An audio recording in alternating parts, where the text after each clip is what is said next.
कार्तिक महात्म्य 18वां अध्याय।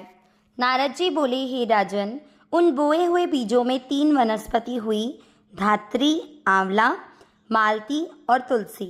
सरस्वती के बीज से धात्री, लक्ष्मी जी के बीज से मालती और गौरी मैया के बीज से तुलसी उत्पन्न हुई। उस समय विष्णु जी स्त्री रूपी वनस्पतियों को देख वृंदा के रूप को देखा तो उठ बैठे। कामातुर विष्णु जी ने प्रेम पूर्वक उन्हें देखा, तब तुलसी और धात्री उन्हें देखने लगी।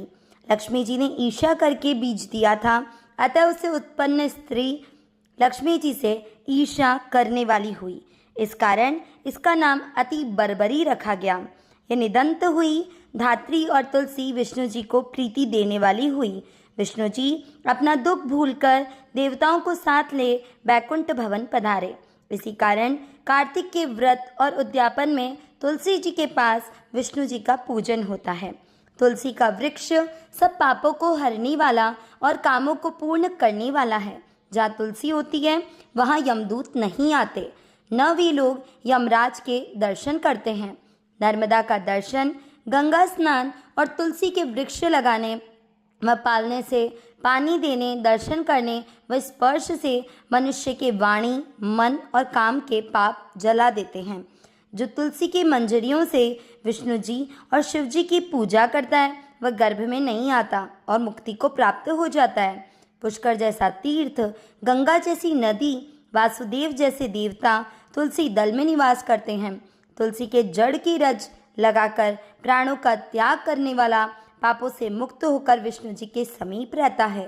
तुलसी की लकड़ी धारण करने से पाप स्पर्श नहीं करते। हे राजन, तुलसी की छाया में किया श्राद्ध अक्षय होता है, अतः वहीं पिंड देना चाहिए। और आंवले की छाया में पिंडदान देने से नरक में भी पितर मुक्त हो जाते हैं। आंवले का फल, तुलसी व द्वारिका की रज शरीर में लगाने वाला जीवन मुक्त कहा जाता है। आंवले व तुलसी दल मिले जल के स्नान से गंगा जल के स्नान का फल मिलता है। तीर्थ, मुनि, देवता कार्तिक मास में तुला राशि के सूर्य में आंवले के वृक्ष में निवास करते हैं। जो मनुष्य द्वादशी को तुलसी तथा कार्तिक में आंवले के फल तोड़ता है वह नरक को प्राप्त होता है। जो व्यक्ति कार्तिक मास में आंवले की छाया में अन्न खाता है उसके वर्ष भर के पाप नष्ट हो जाते हैं। आंवले के नीचे विष्णु जी की पूजा करने से पूरे क्षेत्रों में विष्णु पूजा का फल मिलता है। विष्णु जी की महिमा की भांति तुलसी और आंवले का महात्म्य ब्रह्मा जी भी नहीं कह सकते। आंवले व तुलसी के जन्म की कथा भक्ति से सुनने और सुनाने से मनुष्य निष्पाप अपने पूर्वजों सहित विमान में बैठकर स्वर्ग को प्राप्त होता है। इति कार्तिक महात्म्य 18वां अध्याय। नारायण नारायण।